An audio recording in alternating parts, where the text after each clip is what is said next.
Amazon Women on the Moon is a supposed cult classic from the 80s. It's a movie that I had never heard of, and this is my time span. The 80s is my favourite timescale of movies. Lots of classics come out there, and to find something that I hadn't even heard about was extremely strange. Released from 101 Films on the 2nd of April on Blu-ray comes the special edition of this movie.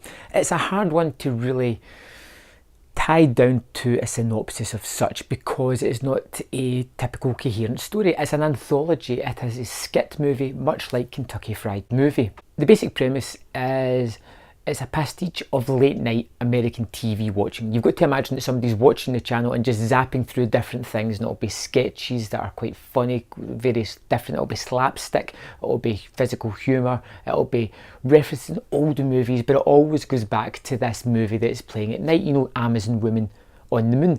The kind of movie that you'd stick on after 5 minutes, go, want to see what else is on, click, click, click, and then eventually go back to it and watch another couple of minutes. And that's what this movie is referencing when it's going through all these various skits, and they all work to various degrees and levels. The humour's changed ever so slightly. A lot of the named actors in this aren't as big as they were back in the day, but it's a nice slice of life from the 80s and from the sort of comedy pool that was there at that time. There's lots of scenes in this that I thought were fantastic. I particularly liked the Invisible Man segment, which I thought was hilarious, and then there's a segment at the start with a guy that just keeps destroying his house that he's in, which I thought was pretty funny as well. There was no one that I just didn't like in this. They all were very different, which was good because it kept your attention. They were all short, so if there was one that you weren't just too enamoured with, you knew it was going to be moving on fairly quickly.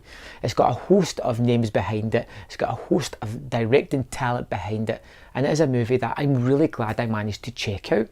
Like I said, I can't really break down to synopsis for you. I can't tell you what I liked and what I didn't like. Humour is subjective. I liked this movie. I thought it was fun. It was interesting. I think I prefer it more than Kentucky Fried Movie, definitely.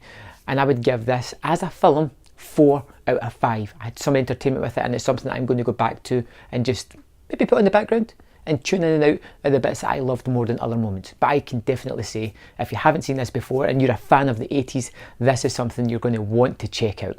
The extras on this disc, as usual with 101 Films, is pretty good. We have an interview with Carol Gottlieb called We're Going to Need Bigger Skits. We have an interview with Daniel Pearl, the cinematographer, on the Amazon Women on the Moon. We have an audio commentary with Mondo Digital's Nathaniel Thompson. There's a booklet that includes interviews with composer Ira Newborn and Sybil Danning. And on top of that, we've got picture galleries, we've got trailers, we've got 6 cutscenes, we've got bloopers. It's a great package. It's another fantastic package.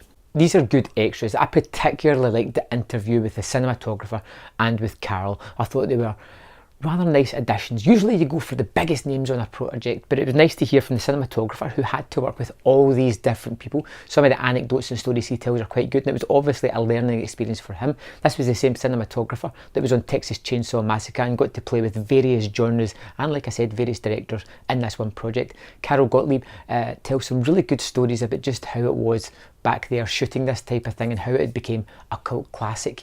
It's one of these fun pieces, and it's not just thrown together a couple of minutes. Each of these is 15 to 16 minutes long, and they are quick but funny and informative. Good things to watch. I enjoyed checking them out. Overall, I had a great time with this package. Amazon Women on the Moon is definitely worth picking up. Like I said, if you're a product of the 80s, if you like that era in movie making, I think you're going to enjoy this movie. I can wholeheartedly say pick it up. I'm going to leave a link below to Amazon to pick it up and to the 101 shop where you can go there, buy it, and check out their other range of movies that they've got. They've got some good ones in there.